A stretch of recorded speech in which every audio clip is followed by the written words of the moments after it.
Hey guys! Tonight we drift into marble corridors where time smells faintly of olive oil, wet limestone, and political vanity. The air hums with the voices of Roman senators, men wrapped in togas so white they could blind you under torchlight, each one more convinced than the last that his name deserves to live forever. You can almost hear the scrape of the chisel echoing down the centuries, carving yet another Marcus Somethingus into the stone. This is the story of Rome's most peculiar addiction, the desperate urge to name everything after themselves. Temples, fountains, even storm drains, nothing was safe. You probably won't survive this particular form of ego, but don't worry, you don't have to. You're here only to float through it, eyes half closed, mind gently drifting across marble. So before you get comfortable, take a moment to like the video and subscribe, but only if you genuinely enjoy what I do here. And if you feel like sharing, drop your location and local time in the comments. I love knowing where and when in the world you're falling asleep. Now, dim the lights, maybe turn on a fan for that soft background hum, and let's ease into tonight's journey together. You're standing at the heart of ancient Rome, the Curia Julia, the Senate House. Torches flicker, their flames breathing shadows into every crease of the senators' faces. Around you, there's a constant rustle of wool and whispering ambition.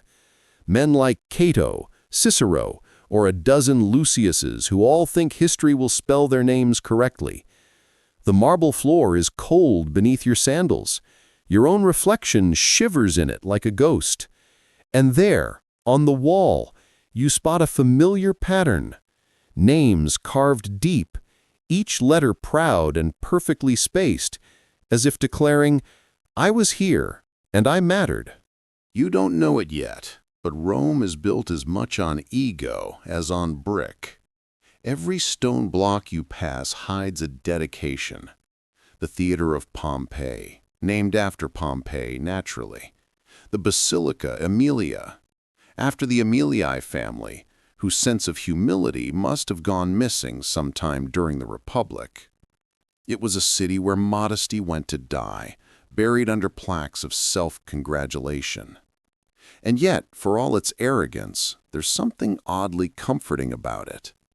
Each name was a lifeline flung toward eternity. The senators knew perfectly well that power faded faster than perfume in the Roman sun. Empires crumble, but an inscription, that could outlast your bones. Historians still argue whether this obsession with self-naming came from genuine civic pride or just a sort of competitive immortality contest. Maybe both. Maybe when you've conquered half the known world, humility feels like an outdated accessory. You step out of the Senate House into the Roman Forum, the city's grand public stage. Around you, everything gleams. Arches, temples, columns. Every surface screams someone's name in Latin block letters, like a very old, very permanent social media feed. You half expect to see "Sponsored by Marcus Agrippa" stamped on the paving stones. And honestly, you wouldn't be wrong. Agrippa, Augustus's loyal general, funded so many public works that his name became shorthand for quality architecture. Built by Agrippa was the ancient Roman equivalent of Apple certified. A soft wind carries the smell of baking bread from a nearby stall and the metallic tang of fresh coins from the mint. You pick one up. It's still warm. The emperor's face looks up at you from the silver, smug and serene. You can almost hear him whisper, "Remember who's paying for your peace." That's what the inscriptions were for, not just memory, but power. When your name was everywhere, you didn't just exist, you owned the narrative. There's an older senator nearby, his toga slightly yellowed at the hem. He's muttering to himself about his latest donation, a public fountain, gleaming and gurgling nearby. He hopes the people will remember him kindly when they drink from it. He doesn't realize that 50 years from now, another senator will renovate the same fountain and replace his name with a fresher one. Roman philanthropy always came with a chisel clause. You walk on, past an equestrian statue of someone looking heroic and suspiciously generic. Maybe it's Trajan, maybe not. Half the statues look the same anyway. The horse's eyes gleam like wet obsidian, and beneath it, carved in perfect capitals, Divus, Trajanus, Optimus Princeps, the best of emperors, according to, well, himself. A sparrow flits down and lands on the statue's head. It chirps, unimpressed, and you can't help but smirk. The mighty conqueror of Dacia, reduced to a bird perch. Somewhere in that, there's a quiet, cosmic joke. By now, you notice how the city hums with a strange rhythm. Build, name, decay, rebuild, rename. It's like a collective heartbeat, beating to the rhythm of ego. Every generation trying to overwrite the one before, the way new vines crawl over old walls. The Forum itself has layers of names like sediment. Under the Temple of Saturn lie older stones, inscribed for forgotten gods and forgotten donors. Even the gods weren't safe from rebranding. And you, wandering through all this, feel oddly small, but not in a bad way. There's a kind of serenity in realizing how temporary human pride really is. All these men, these senators who thought they could outlast death with a name on stone, now reduced to dust, and yet somehow still whispering to you. You pause at one last inscription near the arch of Septimius Severus. The letters are still sharp, the Latin crisp. You trace it with your fingers. I.M.P. Kaiser, C-A-E-S-L Sept Sev Pert Og. The emperor's name, carved as though it might hold time itself, but the surface has worn smooth where centuries of rain have caressed it.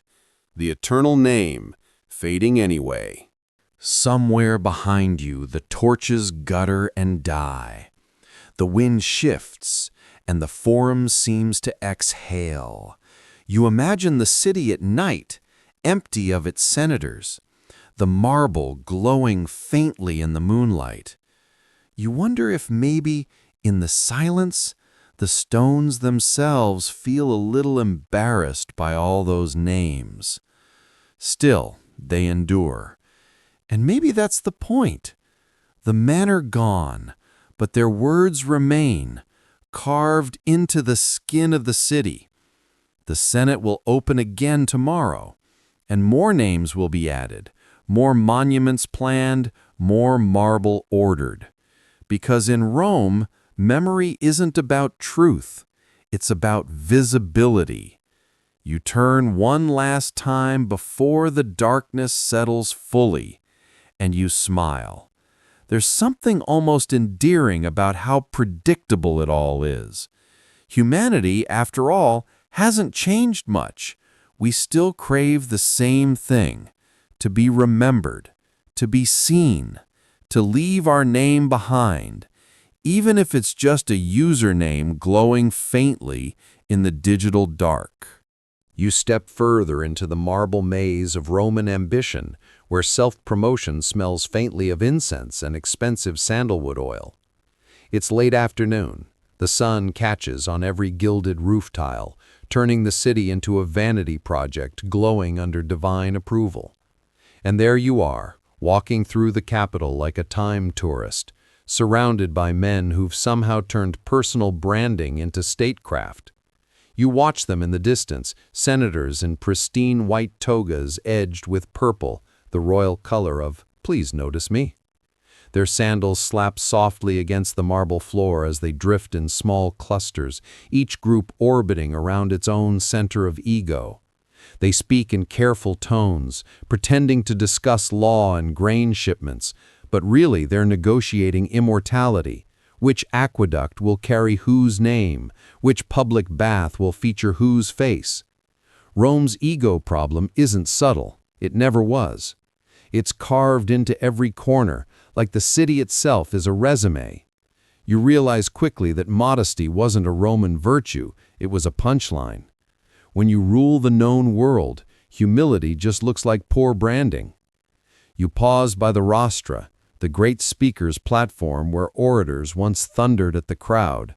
Bronze ship prows jut from the front, trophies from past victories. You picture Cicero standing there, voice booming, toga whipping in the wind, reminding everyone not only of justice and duty, but of Cicero. The man practically invented the humble brag. He began his speeches with the line, "I, Cicero, servant of the Republic," before slipping in how many temples he'd financed or which province he'd personally saved from corruption. Historians still argue whether Rome's obsession with names began as civic gratitude or personal insecurity. Maybe it was both, a strange blend of virtue and vanity. You suspect it started small, a grateful city dedicating a building to a hero. But soon enough, the heroes started dedicating buildings to themselves. You imagine the first senator realizing with the soft thud of genius that he could secure eternal fame not through conquest, but through construction. One good donation, a tasteful inscription, maybe a statue for extra flair, and voila, you're immortal. The Roman version of buying a blue check mark. A breeze carries voices from a nearby temple. A priest recites a dedication to Jupiter, best and greatest, built under the care of Lucius Cornelius Scipio. The god gets top billing, of course, but the senator's name lingers longer in the crowd's mind. After all, Jupiter doesn't attend Senate meetings. You stroll past a row of shops and forums, their signs boasting the same kind of repetitive grandeur: Porticus Aemilia, Thermae Agrippae, Templorum Antonini and Faustianae. It's like walking through a neighborhood where every street is named after the same family, only rearranged. You start to feel a bit dizzy from all the recycled syllables. Rome's architecture tells a story, not of civic unity, but of competitive permanence. Senators competed to outshine one another with bigger, shinier dedications, lavish baths, towering arches, libraries, fountains. You could almost hear them keeping score. Didn't Gaius just open a new basilica? Well then, I'll donate a bridge. Lucius has a triumphal arch. Fine, I'll name an entire district after my grandmother.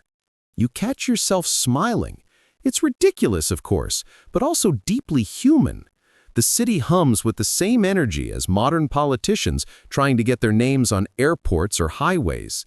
Different tools, same impulse, to make the future say your name out loud. A group of builders trudges past, carrying slabs of white marble etched with half-finished inscriptions. You peek over one shoulder and catch a glimpse: Pontifex Maximus Tiberius Claudius Drusus. The letters are carved so deep they cast their own shadows. You imagine the artisan sighing as he carves, knowing full well another senator will soon demand the same treatment. You pause near the Pantheon, not the one that tourists swarm in your time, but its earlier form. The structure still smells of fresh plaster and ambition, and on its facade, shining under the late sun, the immortal line, "Marcus Agrippa, son of Lucius, made this when he was consul for the 3rd time." That's it. That's the message. No divine praise, no poetic humility, just Agrippa writing himself into eternity with the bureaucratic elegance of a LinkedIn headline. And centuries later, even when Hadrian rebuilt the entire thing, he left Agrippa's name right where it was, because even emperors respected a good personal brand. You stop and rest on a cool stone bench. The marble hums faintly beneath your fingertips. Centuries of footsteps polished it smooth. You think about how much of Rome's beauty exists because of ego. All those fountains, theaters, bridges, they're gifts from pride. Maybe vanity isn't always the enemy. Maybe it's the spark that keeps civilization building even when no one remembers why. A stray cat slinks by, its tail flicking disdainfully at your sandals. You watch it disappear under an archway bearing yet another plaque. Dedicated by the magistrate Gaius Domitius. You chuckle softly. Somewhere, Gaius is probably still congratulating himself from the afterlife. The sun dips lower now, throwing long shadows across the forum. Statues of dead men glow orange at the edges, like they're blushing under the light. You think of how much temporary the living are compared to stone, and how desperate they must have been to merge the two. In the distance, the Senate doors creak open again. You hear laughter, the sound of togas brushing, the faint ring of sandals on marble. Tomorrow they'll argue over taxes, religion, and policy, but mostly they'll argue over memory. Whose name will be carved? Who's erased? Who's spelled wrong? And as you rise to leave, you notice something small and almost tender. A patch of ivy creeping up one of the marble walls. Its green leaves curl around the carved letters, softening their edges, swallowing their pride. Nature, patient and amused, quietly reclaims the city. You smile, and for a moment, you imagine Rome not as a monument to ego, but as a garden of forgotten names, each one feeding the soil of the next. The senators built for eternity, but eternity, it seems, has other plans. The last light slips behind the Capitoline Hill, and you walk on through the gathering dusk. Your footsteps echo softly between the columns, mingling with centuries of other footsteps, all of them chasing the same impossible thing, to be remembered forever in a world that never stops moving. You wander deeper into the city's echo chamber, where every arch and portico hums with self-importance. The marble gleams too brightly, the inscriptions too large. Even the pigeons look impressed. Around you, the Senate's great obsession has become something of a religion, an unwritten law that you can feel but never see. You don't find it on scrolls or tablets. It's carved straight into the Roman psyche. They called it ambition, but really it was the law of the laudandus, the law of the praised. You stop by the steps of a new basilica under construction. A half-dozen slaves chip away at stone blocks, while a red-faced overseer waves a wax tablet in the air. You lean closer. The tablet lists names, endless names, patrons, donors, officials, all fighting for line space on a single inscription. One even insists on his title being written in a slightly larger font. The overseer sighs. You can almost hear him thinking, so many names, so little marble. This is Rome's unofficial constitution. Whoever pays gets praised. The Senate's walls may echo with speeches about duty and virtue, but out here in the streets you can see the true currency of power, recognition. A senator in a crisp toga strides by, his attendants scurrying behind him. You recognize that face from a dozen dedications, Marcus Fabius, a man so obsessed with being remembered that he once tried to name a bridge after his pet peacock. The Senate politely vetoed it. The rumor says he got his revenge by naming 3 fountains instead. Historians still argue whether these naming habits began as a survival instinct or as performance art. Some claim it was about gratitude, others about self-defense in a system where public approval kept you alive. In a city that devoured reputations faster than figs in summer, carving your name in stone was like buying an insurance policy against oblivion. You pass the temple of Castor and Pollux, gleaming in the noonday light. Between its fluted columns, you spot a young scribe, balancing on a ladder, chiseling the final letters of yet another dedication. His hammer taps softly, tiny rhythmic echoes of immortality. You imagine him pausing, squinting at his work, wondering if his own name will ever outlast a payslip. Rome's elite had a word for all this: gloria, glory. But the way they practiced it would make any philosopher sigh. True glory, according to the Stoics, came from virtue, wisdom, restraint. The senators preferred arches, libraries, and a healthy amount of self-congratulation. You stroll toward the Palatine Hill, where Rome's richest families built their estates. Each villa outdoes the last, columns taller, mosaics flashier, gardens more theatrical. Even the household shrines seem designed for maximum name exposure. One inscription reads, Domus Claudii, the House of Claudia. Another adds, almost apologetically, also built by her husband, Gaius. In the cool shade of a courtyard, you imagine a senator dictating to his architect. Yes, yes, the gods are important, but make sure my prenomen is centered above the door. Larger letters, please. The neighbors have statues. You smile, half amused, half exasperated. Humanity hasn't changed much. You've seen influencers less subtle than this. You pause to drink from a public fountain, its spout shaped like a lion's mouth. Fresh water rushes through aqueducts that stretch for miles, the lifeblood of the city. On the rim of the fountain, carved in bold letters, you read, Aqua Marcia, Gaius Marcius rebuilt this. You picture Gaius standing proudly beside it at the ribbon-cutting ceremony 2,000 years ago, waving to an audience that's long since turned to dust. Somewhere nearby, a boy recites his lessons in a sing-song rhythm, grammar, rhetoric, history.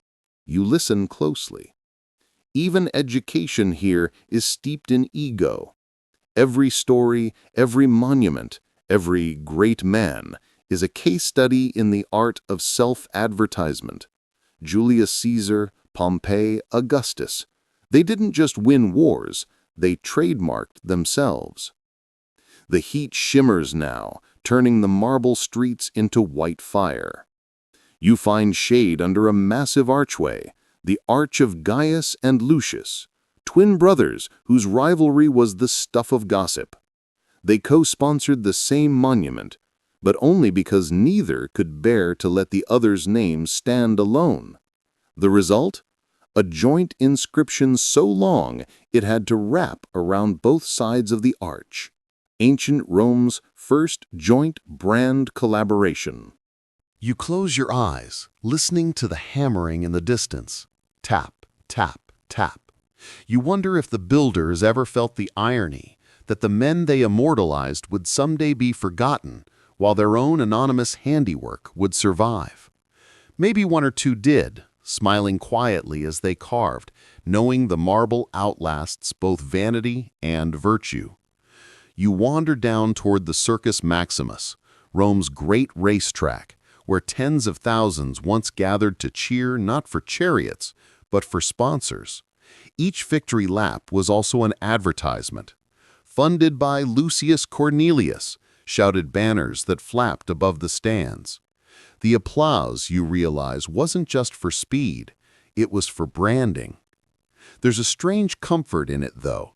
The law of the laudandus wasn't all corruption. It built beauty. It kept the city alive with ambition. Senators competed to outshine one another, but the citizens got the fountains, roads, and theaters. It's hard to hate vanity when it's so productive.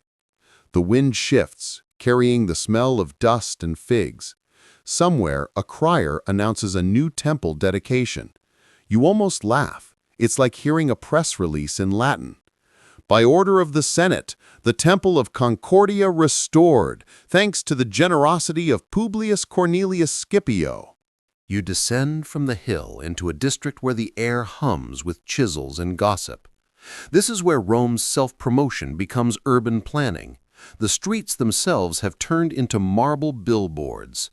You walk through the Vicus Aurelius, which conveniently happens to have been funded, paved, and yes, named by a certain Aurelius who probably couldn't resist the symmetry. It's a pleasant street, all things considered, wide, shaded, lined with shops selling wine, scrolls, and questionable statues of emperors. But every few steps you trip over another inscription. Rome's vanity, it seems, is written in stone, literally. You can't find a corner without a name. Public toilets, for instance, the Latrinae Publicae Maximae, bear an elegant dedication, constructed under the patronage of Quintus Fabius Maximus. Imagine that! Eternity, courtesy of a bathroom plaque. You wander through the crowds, senators in gleaming togas, bakers shouting, children chasing dogs. All around you, the city pulses with pride. But there's something strange about it too, a rhythm of ownership, of possessiveness, like every wall is whispering, "Mine." You stop before a particularly lavish building, the Baths of Titus. Steam spills from its open doors. Inside, marble columns rise toward a ceiling painted with gods lounging on clouds.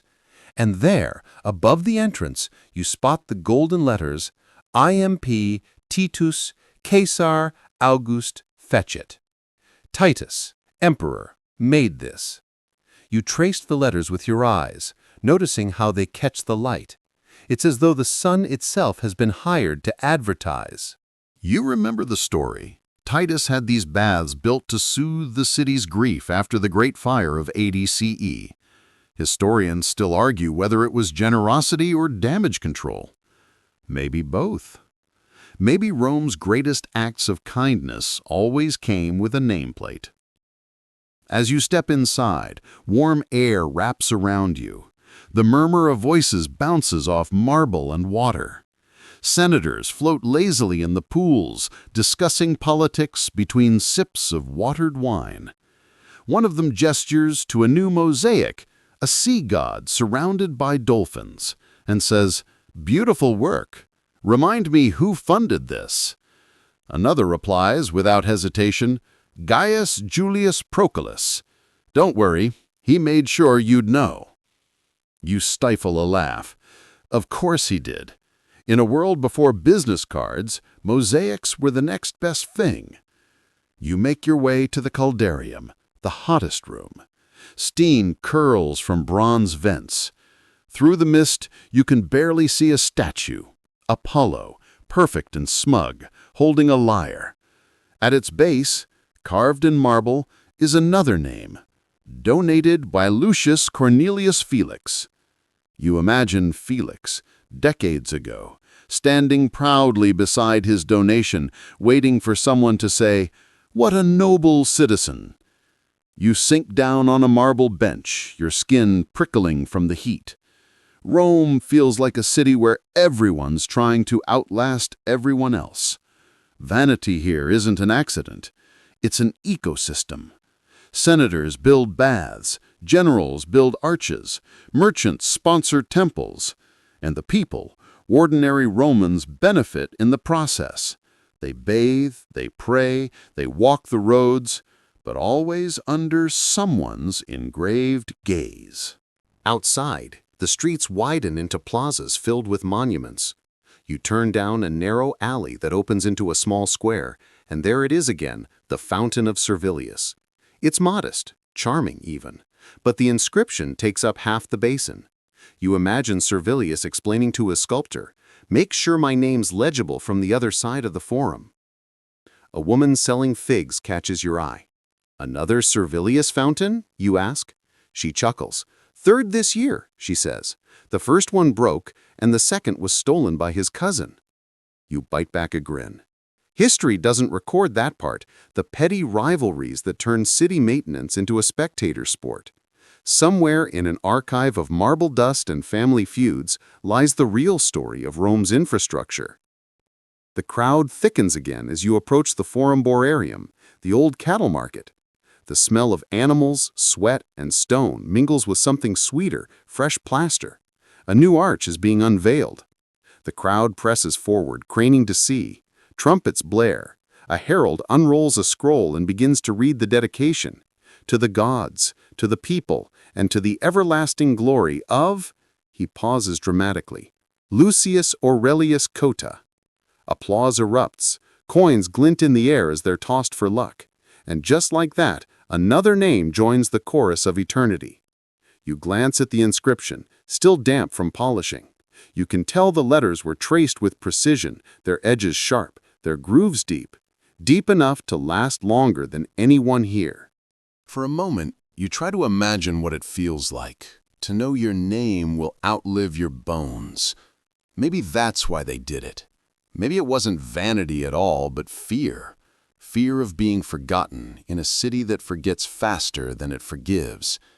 You wander past another fountain, another portico, another triumphal arch, each shouting a different name. You can almost hear the rhythm of it, a chant of marble syllables filling the air like a heartbeat. Aemilius, Claudius, Cornelius, Flavius. The same families repeating through centuries, stamping themselves across time.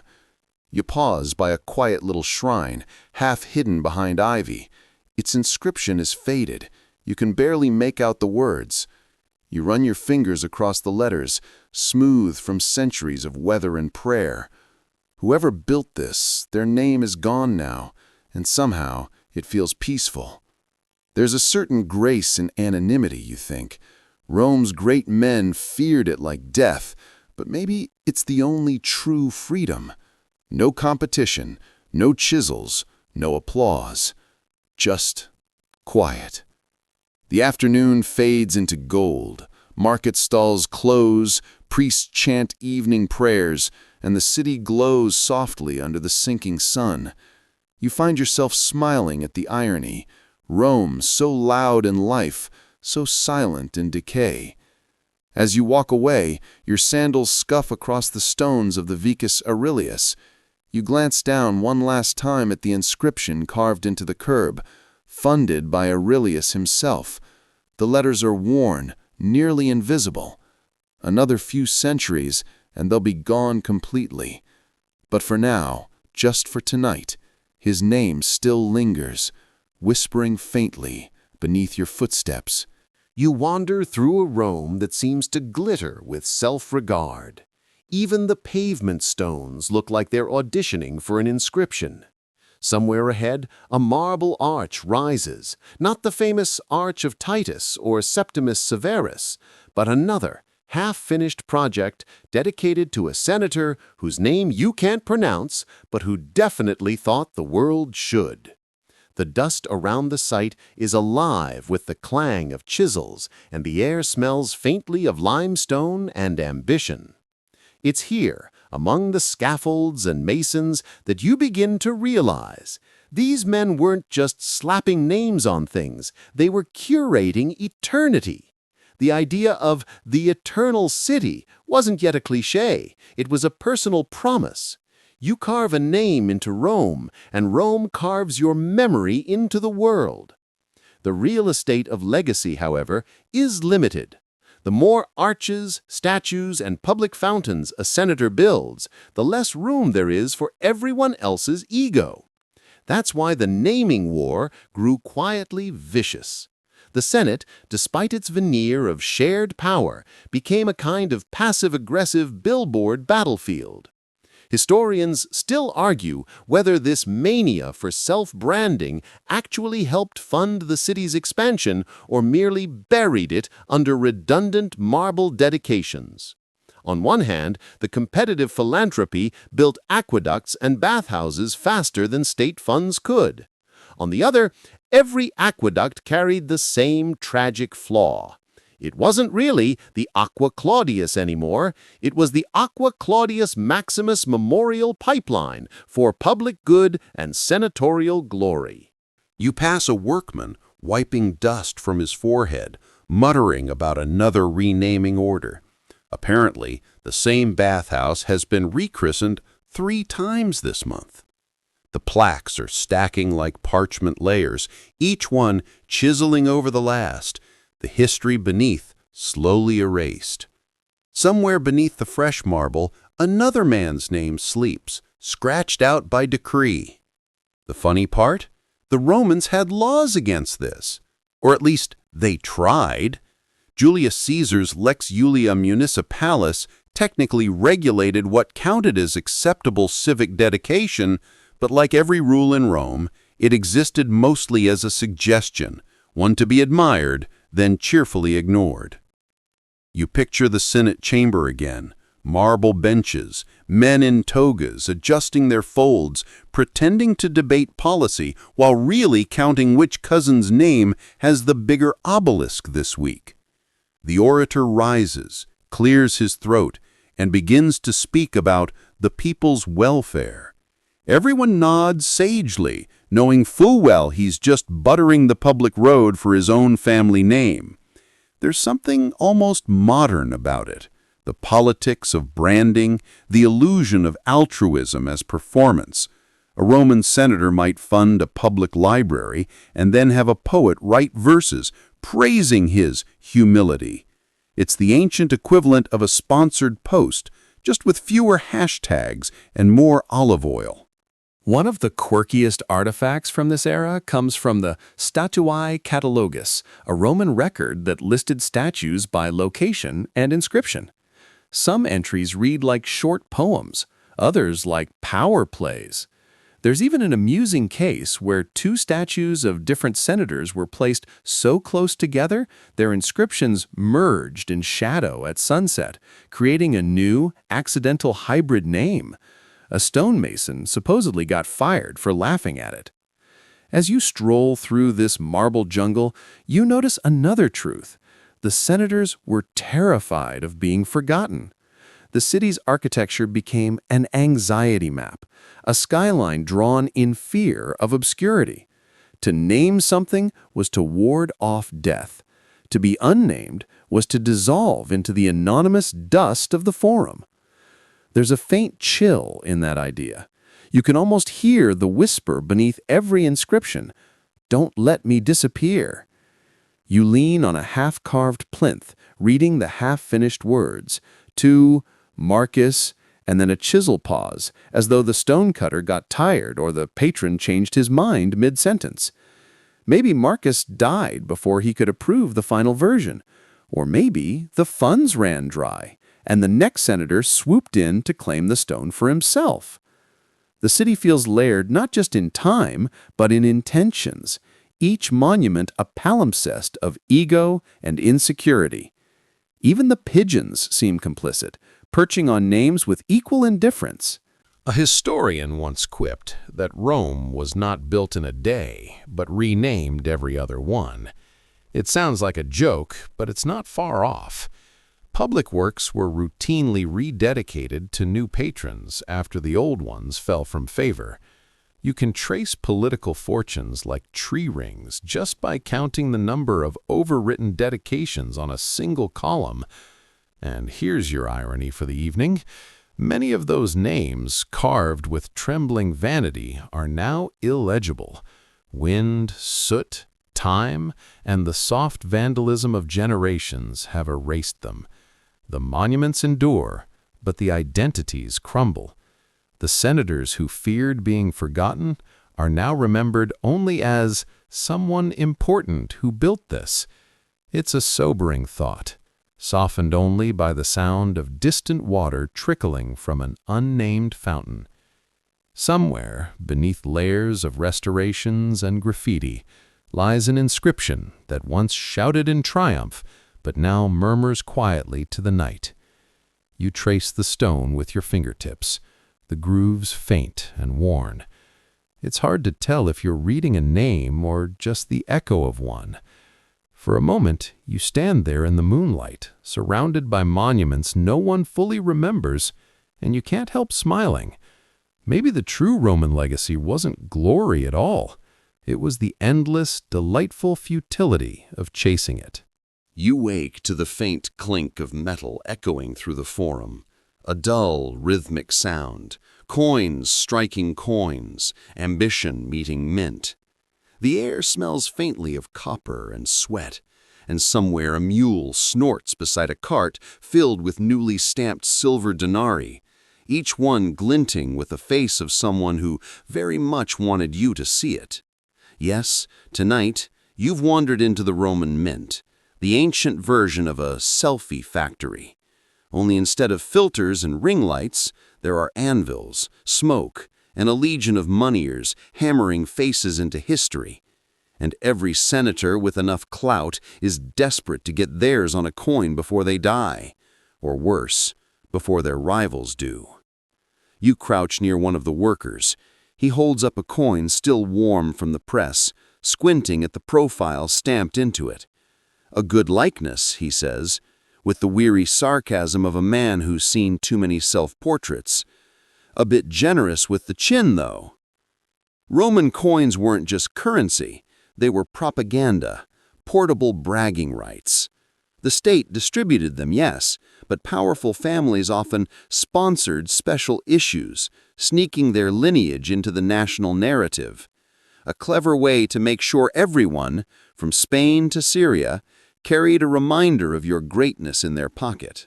Historians still argue whether these portraits were accurate likenesses or artistic flattery. Some emperors, Augustus most famously, ordered idealized features, eternal youth, serene expressions, none of that human nonsense like wrinkles or humility. Others, like the famously cranky Vespasian, insisted on realism. If people know my taxes smell bad, he supposedly quipped, they might as well know my face does too.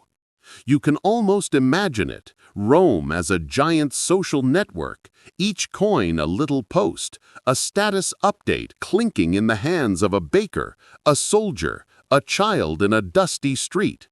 The captions are written in Latin, Divus, Felix, Pater Patriae, but the message is the same as any influencer's humble brag. Look at me, I built this, I matter. A fringe theory suggests some coins doubled as coded political shade. Subtle details like the direction a profile faced or the choice of goddess on the reverse signaled alliances and insults alike. A senator might place Mars on the back of his coin to declare martial virtue, while his rival answered with Minerva, hinting that intelligence trumps brute strength. Basically, passive-aggressive subtweeting, but in bronze. You stroll past a long row of columns outside the mint, each one etched with dedications. These aren't just architectural supports, they're status totems. The word columna itself became shorthand for reputation, which explains why so many senators tried to stack their names onto every available pillar. The result? Rome became a literal colonnade of self-promotion. You run your hand along one of the shafts, feeling the cool marble. There's a faint groove where a name has been chipped away, perhaps during one of those infamous Damnatio Memoriae events, when the Senate, in a fit of moral hygiene, ordered a disgraced figure erased from public record. The irony, of course, they had to say the name to remove it. The chisel marks feel like history trying to backspace itself. Somewhere nearby, another mason is already carving a replacement. Out with the old ego, in with the new. And there's the joke of it all. Rome's obsession with permanence was built on a system that constantly rewrote itself. Coins melted down, inscriptions replaced, statues rededicated. The city wasn't a static museum, it was a living feed, endlessly refreshed. You pause at a small shrine tucked between colonnades. Inside sits a faded bust, no nose, half an ear gone. The base inscription reads, "To Lucius Cornelius something." The rest is lost to time. Maybe Lucius was a generous benefactor. Maybe he was just rich enough to buy admiration for a few decades. Now he's a mystery, a forgotten influencer from 2,000 years ago, his follower count reduced to pigeons. It's oddly comforting, this impermanence. Even as Rome tried to stamp eternity into silver and stone, it accidentally revealed the deeper truth. Nothing sticks forever, not even names hammered into metal. There's a story, a somewhat dubious one, about a senator who grew so frustrated with his fading reputation that he ordered his portrait to appear on both sides of a special coin issue. His peers mocked him, saying he'd spent all his silver on himself. Modern numismatists still debate whether the coin actually existed or if it was just an ancient meme, but the symbolism fits perfectly. You can hear a young apprentice nearby asking an older engraver how long these coins will last. The man shrugs. "Long enough," he says, "to make a man think he's eternal." Then they melt it down for the next face. That's legacy in Rome, temporary immortality.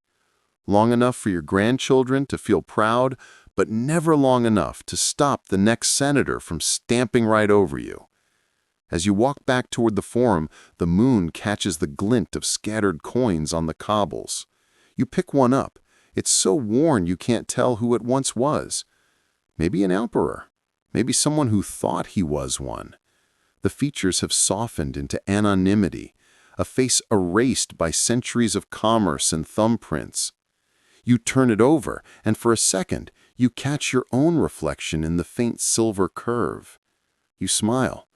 Maybe the Romans weren't so different after all. They just didn't have front-facing cameras. The wind sighs through the colonnades, carrying the metallic tang of ambition and the soft whisper of vanishing names. Somewhere, another hammer strikes. A new face. A new promise. Another attempt at permanence in a world that never stops melting things down. You're back in the shade of the Senate portico now, that marble echo chamber where the air smells like old parchment and fresh perfume, status and sweat carefully balanced. You overhear the low drone of debate, the gentle rustle of togas, and the faint metallic clink of signet rings tapping the marble benches. Names, it turns out, are the real currency here, more valuable than gold and twice as volatile. Rome has always had a peculiar relationship with family names. You're not just you, you're every ancestor who managed to stay respectable enough to keep their head attached. But in the Republic and early Empire, something fascinating happens. Senators start collecting names the way emperors collect provinces. If you're rich and childless, you can simply adopt an heir and voila, your legacy continues, neatly spliced into a new lineage. Historians still argue whether this obsession with adoption was practical politics or a high-stakes vanity project. Officially, it preserved family estates and ensured capable heirs. Unofficially, it was Rome's way of saying, "I may not live forever, but my brand will." You leaned against a column and watched an older senator whispering to a young, nervous man in an immaculate toga. The older one gestures grandly toward a scroll, a legal adoption contract. You can almost hear the pitch. "Congratulations, my boy. You're now a Cornelius with all the dignity and none of the blood." In this system, names were like luxury real estate, bought, sold, and rented according to political convenience. Take Gaius Octavius, for instance, a reasonably competent young man from a decent family.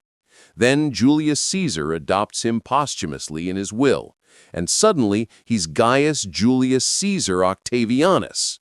Within a few years, he'll rebrand again as Augustus, the ultimate flex, one name to rule them all.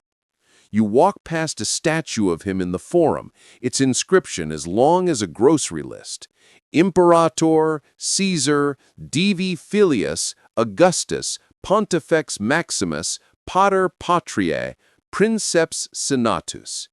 The stone practically sweats self-importance. It wasn't just emperors, though. Senators routinely bolted extra names onto theirs like decorative armor.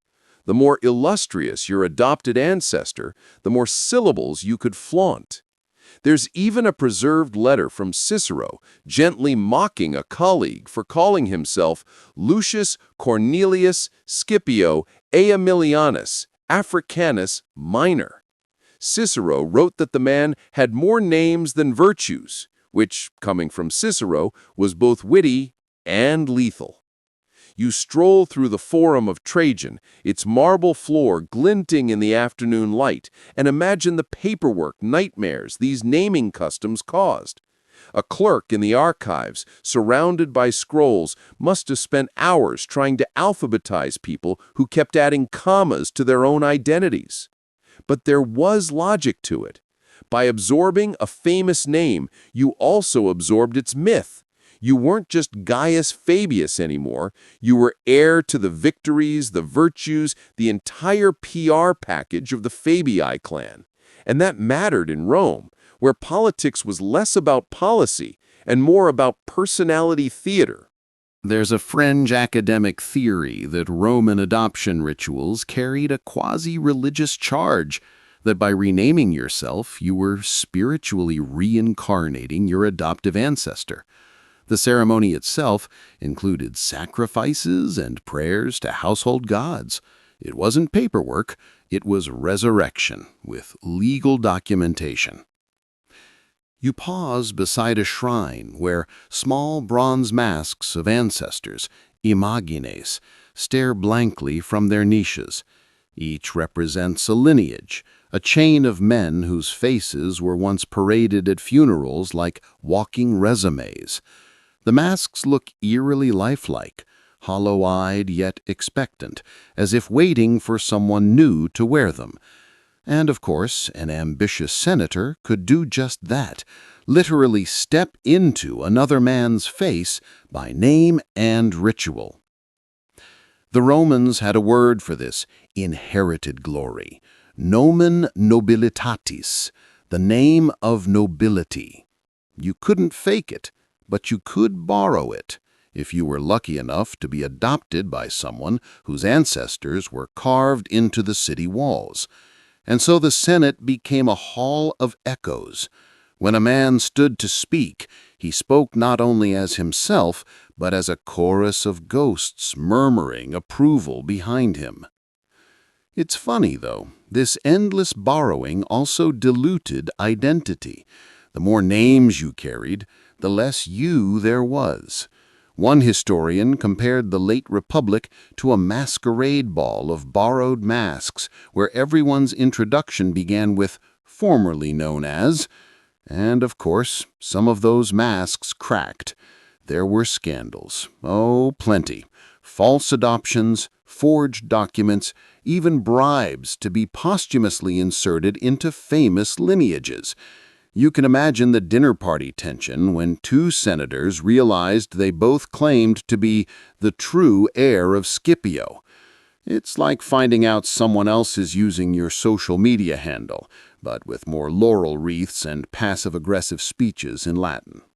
There's one particularly amusing anecdote about a senator named Publius Sulpicius Galba, who tried to graft himself onto the much more prestigious Servilius family by sheer persistence. He commissioned a poet to write a heroic genealogy, linking his bloodline to theirs through divine rumor. It almost worked until an irritated cousin stood up in the Senate and asked, "If he's truly one of us, why did none of our ancestors leave him a single coin?"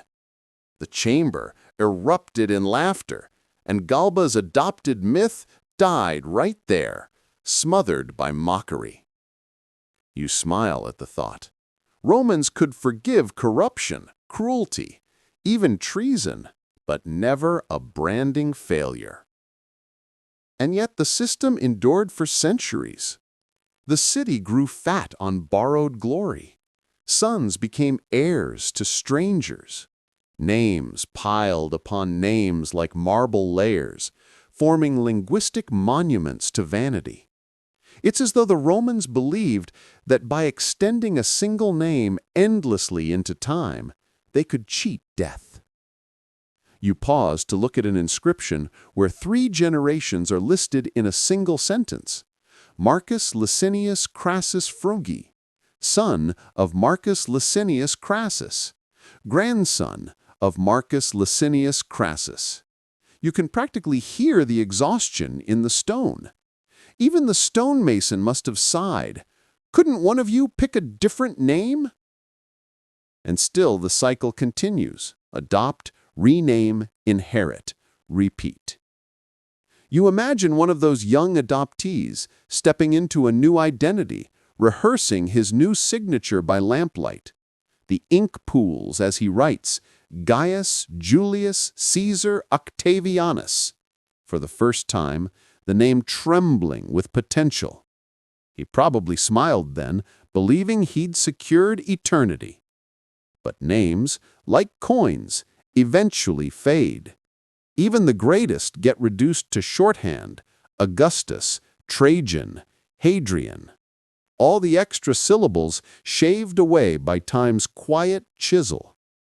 You walk on, past the murmuring ancestors, through a Rome where even identity itself is a public monument. Each name is a statue, polished and paraded, waiting for the next heir to dust it off and call it his own. You step out into the early Roman dusk, when the light hits the marble just right, making every chiseled name look a little holier than it deserves to. The Forum glows in gold and shadow, and the air tastes faintly of smoke, perfume, and gossip. You've been walking through centuries of self-promotion, but now you begin to notice something new. Not every monument celebrates virtue. Some of them are, quite literally, cover stories for scandal. It's a funny thing about power. When you do something shameful enough, the best solution in Rome isn't to apologize. It's to build something big and name it after yourself before anyone else names something worse. You turn down a colonnaded street lined with little triumphal arches, each more desperate than the last. There's the arch of Claudius Pulcher, who accidentally lost an entire legion's payroll in the Tiber and tried to distract everyone by commissioning the Bridge of Prosperity. There's the fountain of Decimus Silanus, who built a lavish bathhouse right after his embezzlement trial, claiming he did it for the people's hygiene. And further down, a marble theater dedicated by a senator whose wife was caught poisoning dinner guests, though the official inscription politely skips that detail. Historians still argue whether this building spree of guilt served as repentance or reputation laundering. The records are spotty, conveniently edited by the very men who built the monuments.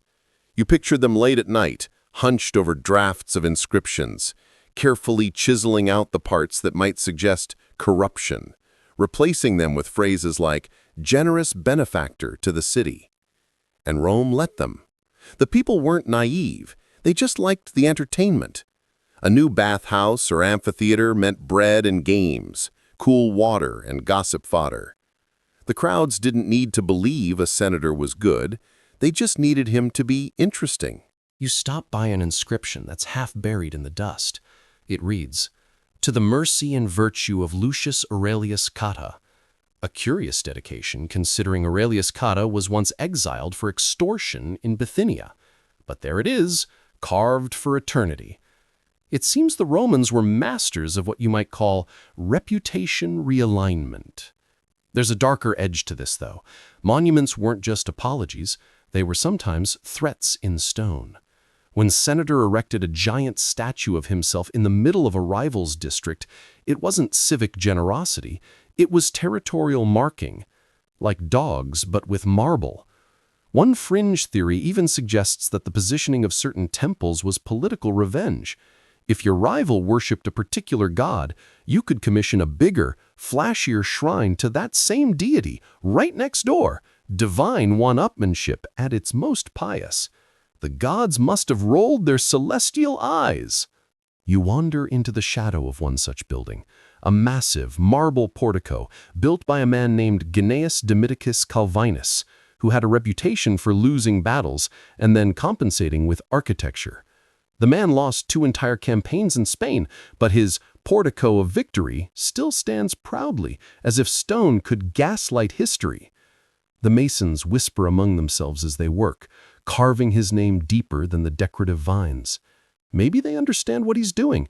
Maybe they're just happy for the paycheck. Rome was full of men who rebuilt their honor with bricks. It's almost comforting, the predictability of it. Even the emperors played this game.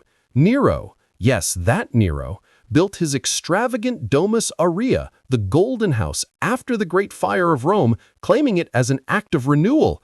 You can still hear the sarcasm in history's voice when it notes that he placed a colossal statue of himself at the entrance, as if to say, "See, I burned the city, but look how shiny it is now." You lean against a fallen column, watching twilight settle on the ruins. It's strange how beauty and shame can coexist so easily here. Every column gleams, every column has a secret. Rome is a gallery of guilt, polished to perfection. There's an old proverb the Romans loved: stone endures. But they never mentioned how conveniently stone forgets. Rain, time, and revision erode memory. By the time later generations stroll these streets, they'll see only noble dedications, not the messy human stories buried beneath. And yet, some whispers survive. There's a cracked plaque near the old Temple of Concord that bears an unusually long dedication, ending with the phrase, "His enemies will find peace when they have none." The words are barely legible now, but the bitterness still hums through them. Perhaps it was a monument built not to honor, but to gloat, a marble middle finger, immortalized by craftsmanship. A few steps further, you pass a modest-looking fountain. The water gurgles softly under the stars. Its inscription credits a senator who supposedly brought pure waters to the parched citizens. What the inscription doesn't mention is that the aqueduct diverted the water from farms owned by his rivals. So technically, he did quench the city's thirst after he dried someone else's fields. You can't help chuckling. The more you learn about these men, the more they sound like overgrown children in a city-sized sandbox. But that's the Roman genius, isn't it? To make even misbehavior monumental. There's something faintly humanizing about it all. These were not marble demigods, but deeply insecure people, terrified of being remembered for the wrong reasons, or worse, not at all.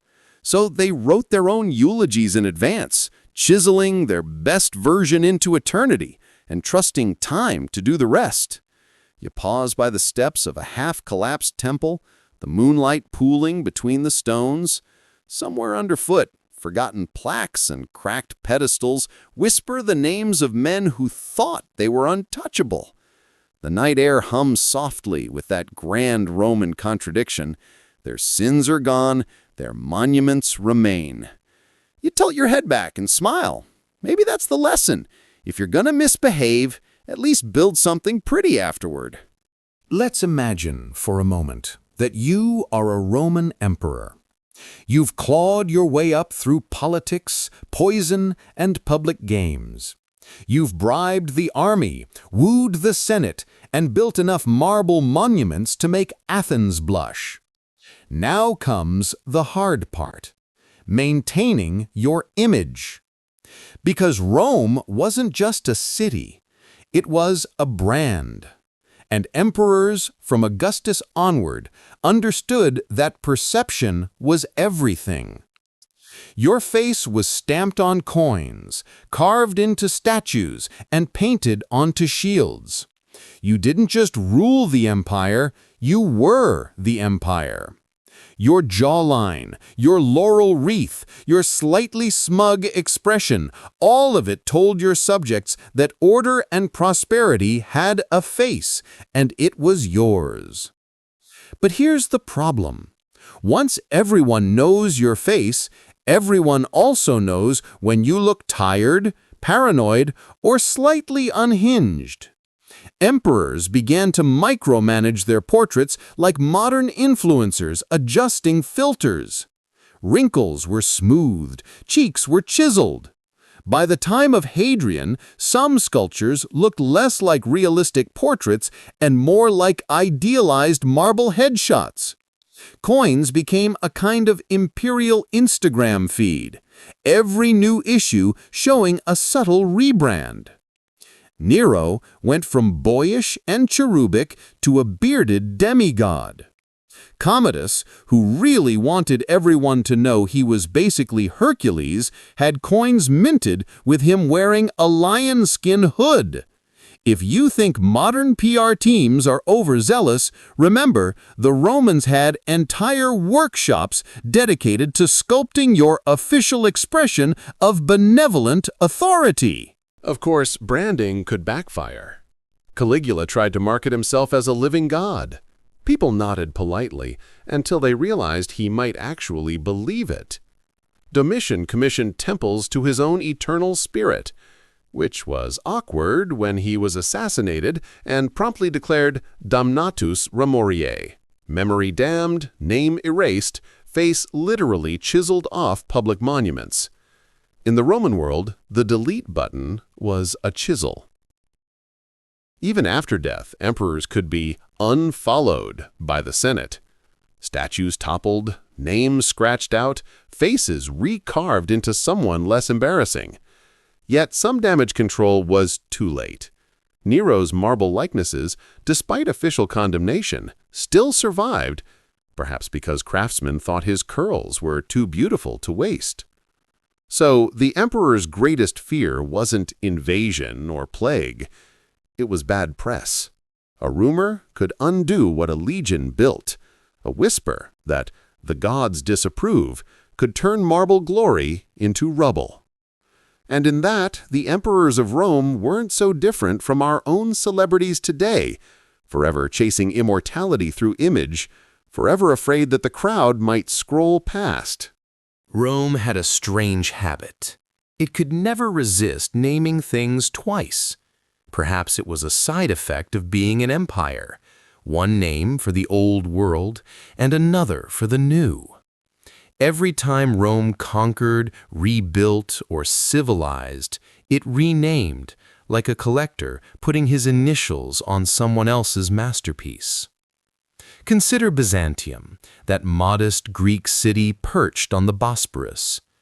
Once it was simply a fishing town with good walls and better trade routes.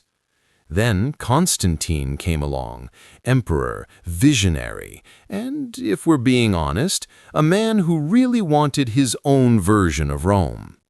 So he remade it, paved the streets in marble, filled the markets with eastern silks and western silver, and named it after himself, Constantinopolis, the city of Constantine. A modest title, really. And so Rome was reborn in the East, with a fresher face and less graffiti. It was still Rome, just relocated, a kind of imperial franchise model. Even its Senate, its forums, its public baths were installed like prefab culture. The Romans had essentially invented copy-paste urbanism centuries before PowerPoint. But the habit spread. Cities across the empire echoed this duality: Londinium, Colonia Agrippina, modern Cologne, Caesarea after Caesar, Philippi after Philip, and so on. To name something twice, once for the land, once for the conqueror, was to mark it as both ancient and reborn, local and imperial. The Greeks had done it too, of course. Alexander scattered Alexandrias across Asia like breadcrumbs, each one promising to be the next great center of the world. The Romans just took that same idea, added tax records and aqueducts, and called it civilization. But there was something oddly poetic about it. Every renamed city was a palimpsest, a parchment scraped clean and written over, yet never quite erased. Even centuries later, the old names still whispered beneath the marble. Beneath Constantinople's Latin pomp lingered the memory of Byzantium. Beneath York, the ghost of Eboracum. Beneath Paris, a little Gallic fishing village called Lutetia still shimmered in the river mud. You don't expect it walking into Roman history. The marble busts, the stern profiles, the Latin inscriptions, all so terribly male. But look closer, and the names carved into those pedestals whisper a different story. For behind nearly every Marcus Aurelius something, there's a woman, mother, wife, sister, who quietly decided what the man would be called, and sometimes what he would become. You wouldn't guess it from Roman law codes, which were obsessed with patria potestas, the power of the father. Yet Roman mothers wielded a subtler weapon, reputation. A name wasn't just an identity, it was social currency, legacy insurance. And women, especially from powerful families, knew exactly how to spend it. Take the Cornelias, for example, women from the illustrious gens Cornelii.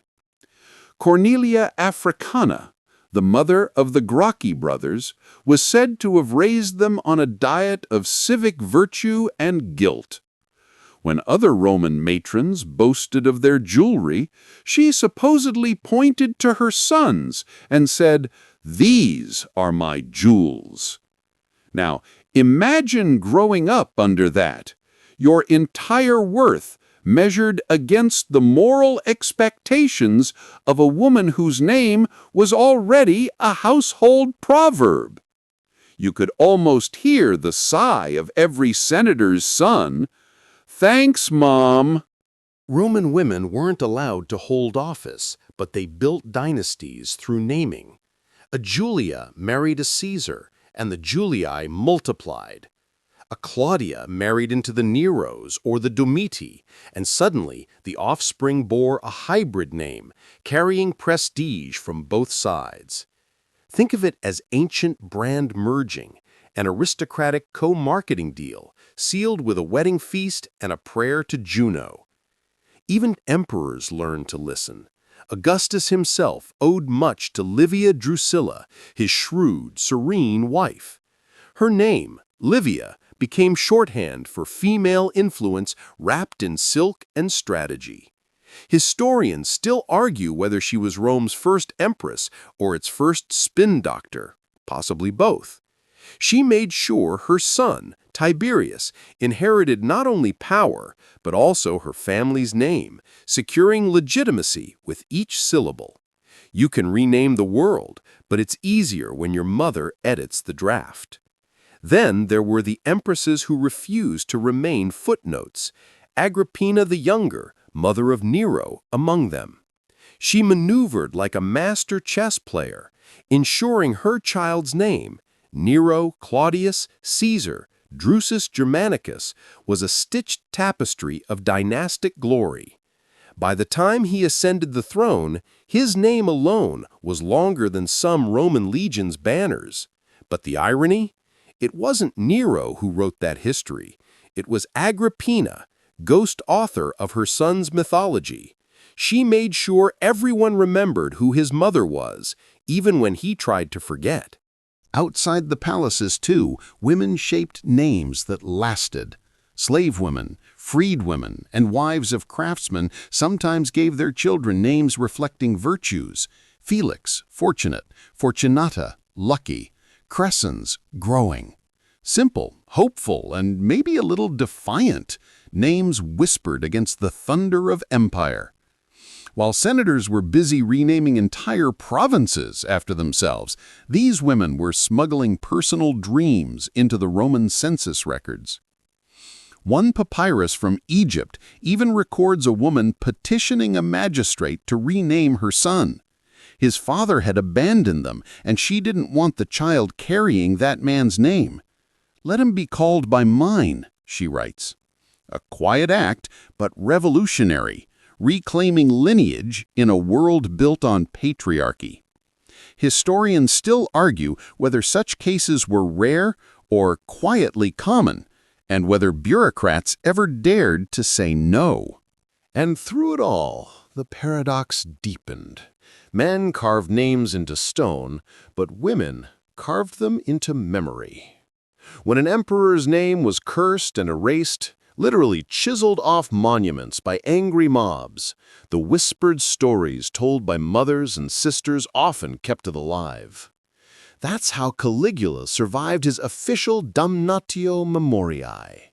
In rumor, in gossip, in bedtime warnings about bad sons and overmighty mothers.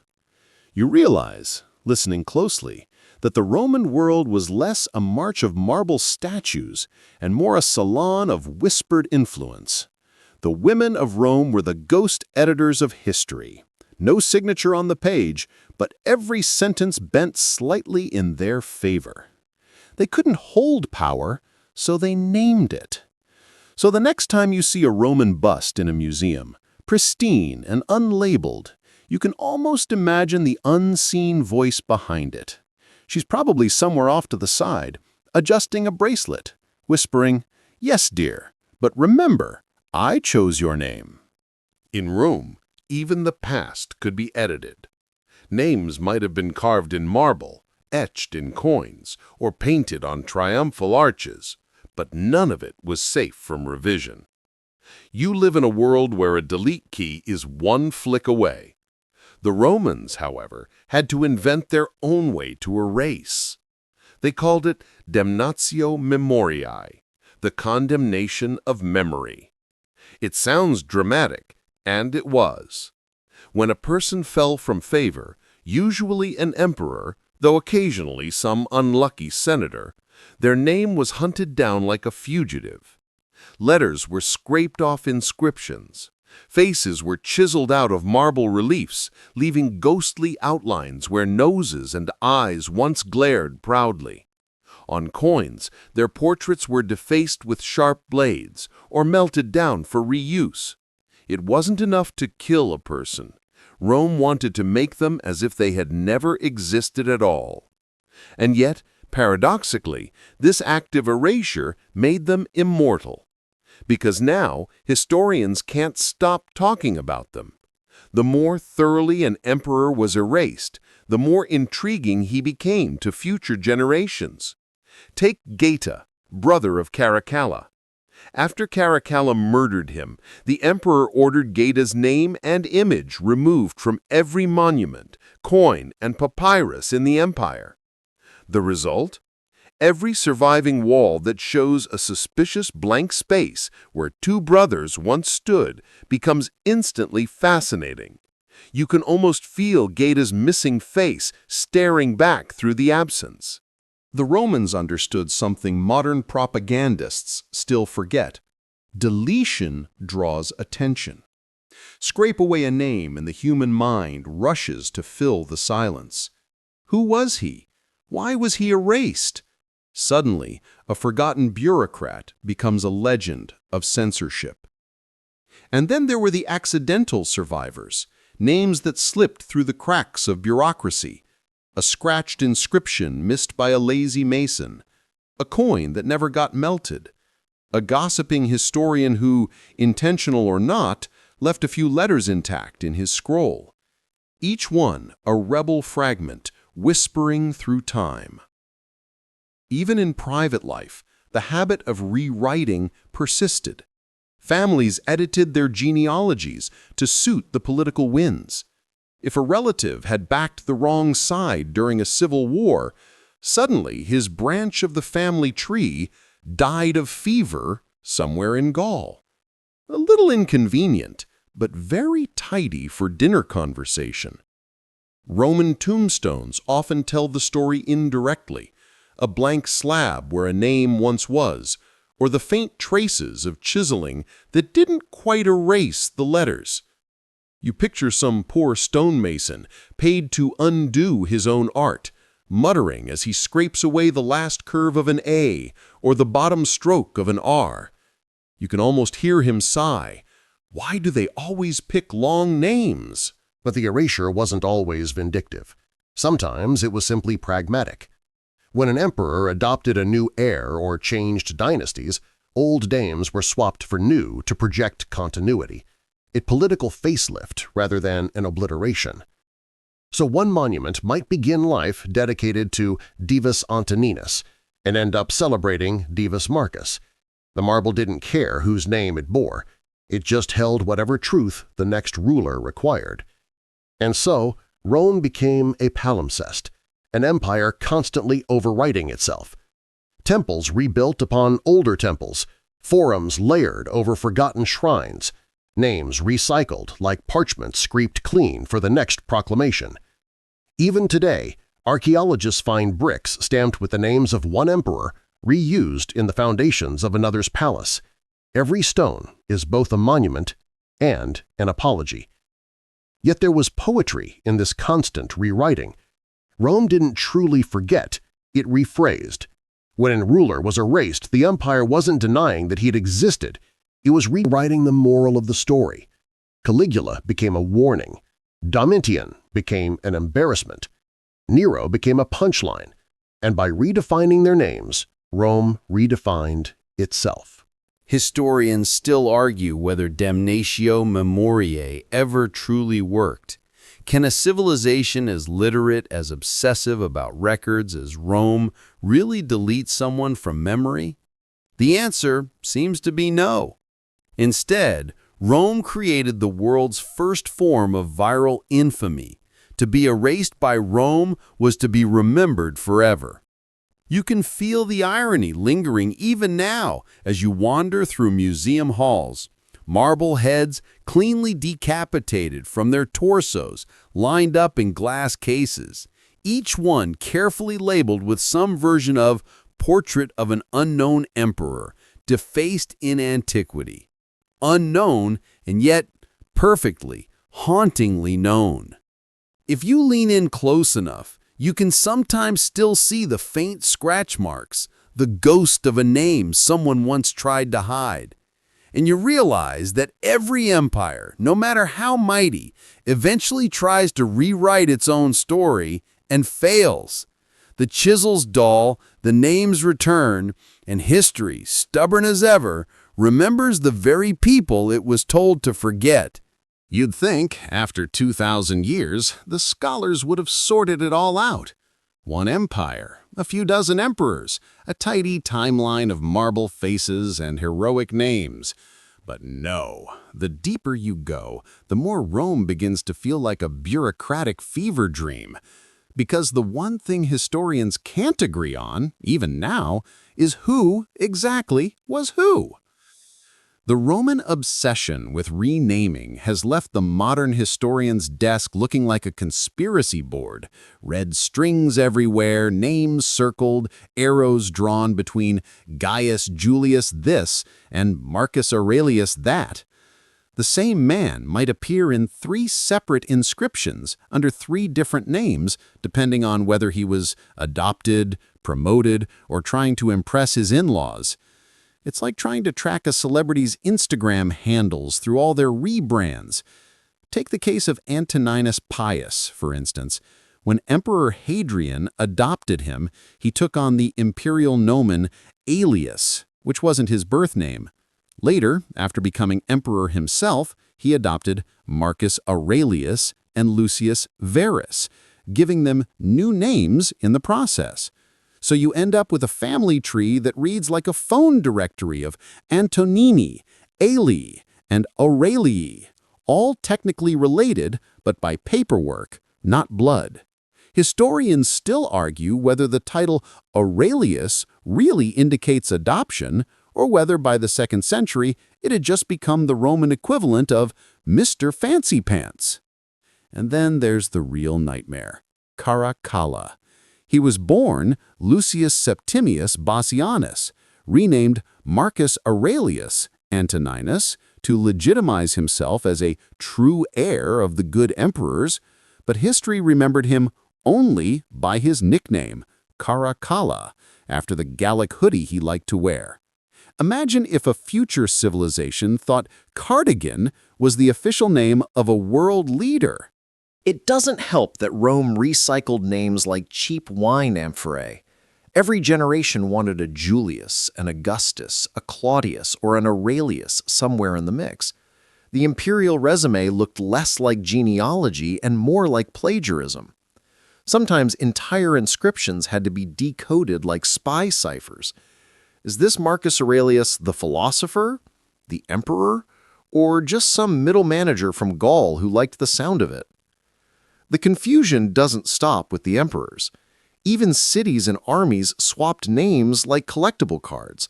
Legio X might be Gamina in one century, Fretensis in another. A city called Colonia Claudia in one inscription might turn up as Flavia Augusta on the next. Same streets, different branding department. It's as if the entire empire were constantly updating its LinkedIn profile. This chaos has kept modern scholars endlessly busy and occasionally deeply cranky. In dusty libraries, they bicker over footnotes, arguing whether a Gaius Julius from a North African milestone was the same man mentioned in a Gallic tax roll. One camp insists, yes. The other says, impossible. Wrong year, wrong rank, wrong hairstyle.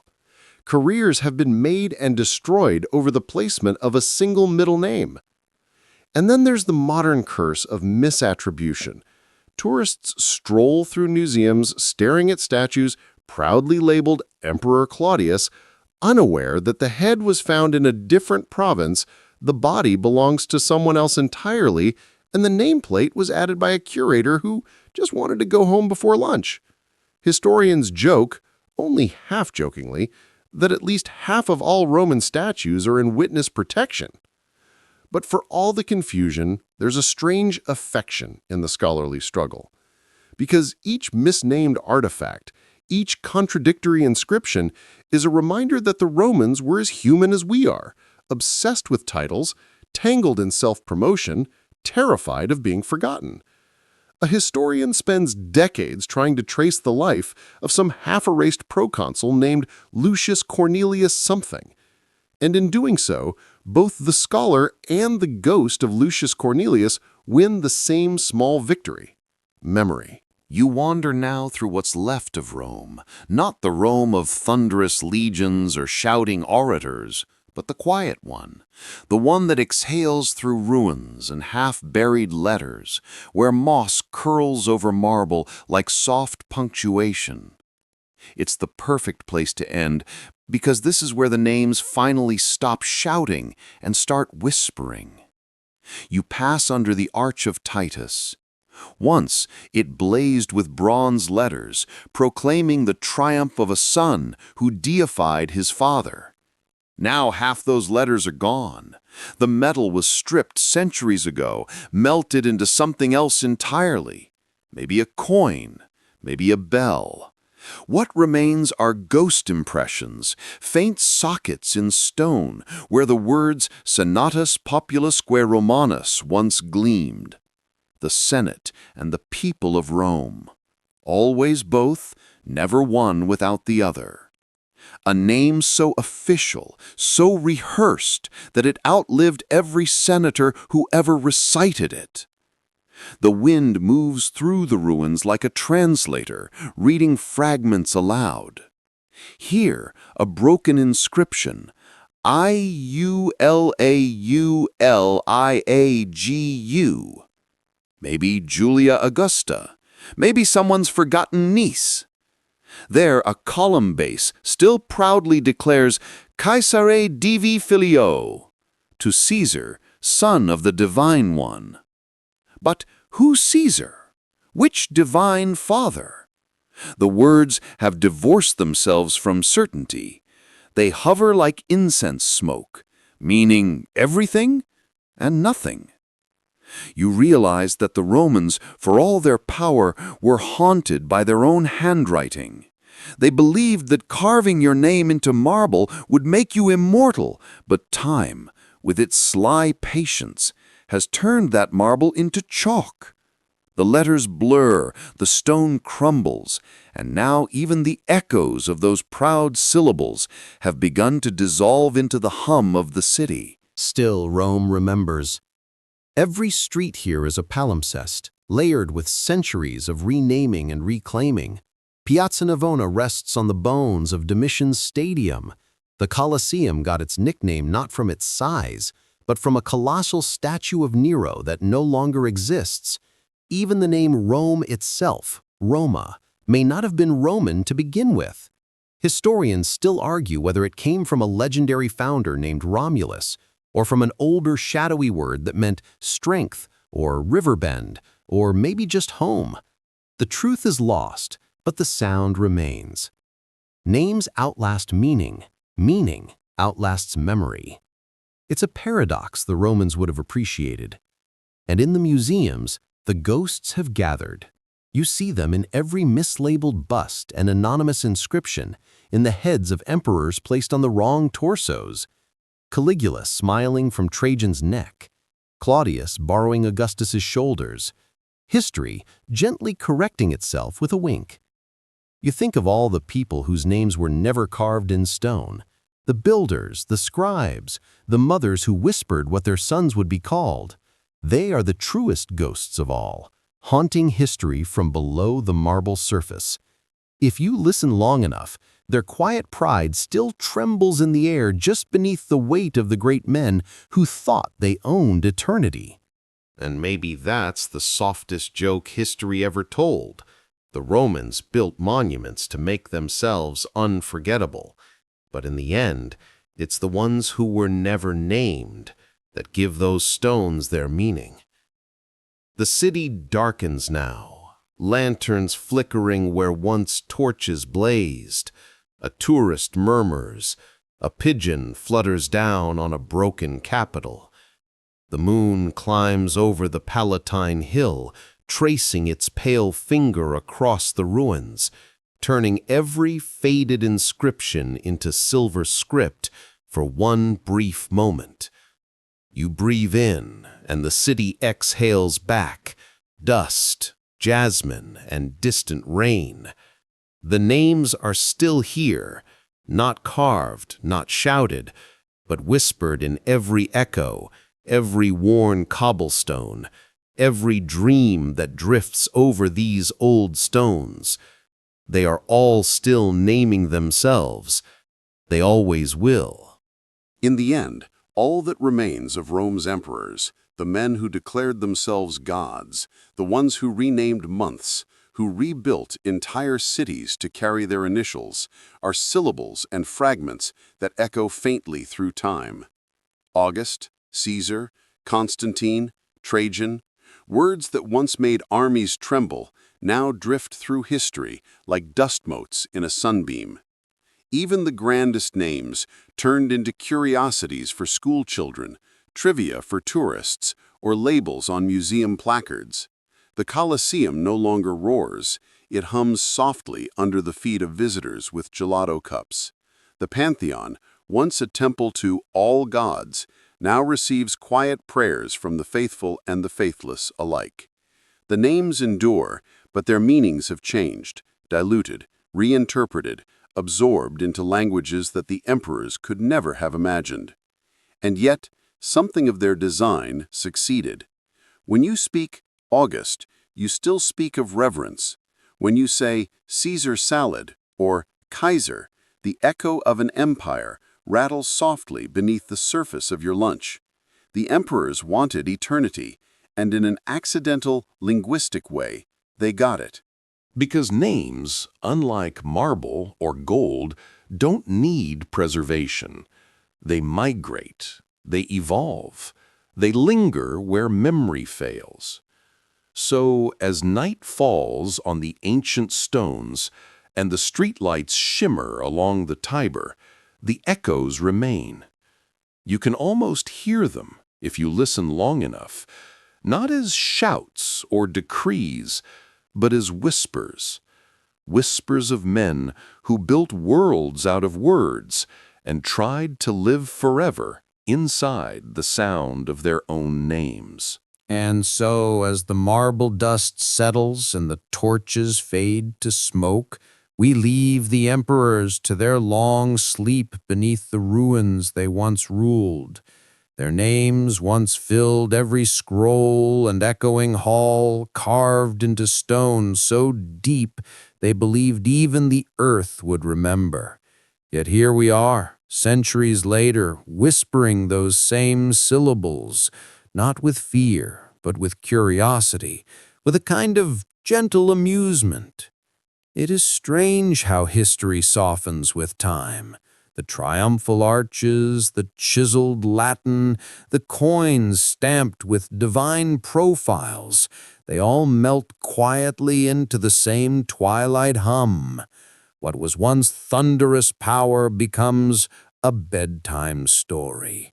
What was once divine decree becomes a footnote, a murmur in a museum corridor. Still, there is something beautiful in the persistence of names. Each one carries a tiny spark of human longing to be remembered, to be more than flesh, to be some kind of echo. Perhaps that is why we keep speaking them, not because we still believe in their glory, but because part of us recognizes the same small wish to be known, to be recalled kindly, to not vanish entirely. So, let the emperors rest now, let the marble lions sleep, and the fountains run softly over names blurred by time. You are listening to what remains not of conquest, but of continuity, the faint rhythm of lives that once burned brightly and then faded, as all things do. And as you drift towards sleep, imagine the ancient city growing still, the moon resting over broken columns, the night wind tracing old letters on cold stone. Names carried gently into silence until morning, when history begins its quiet whisper all over again.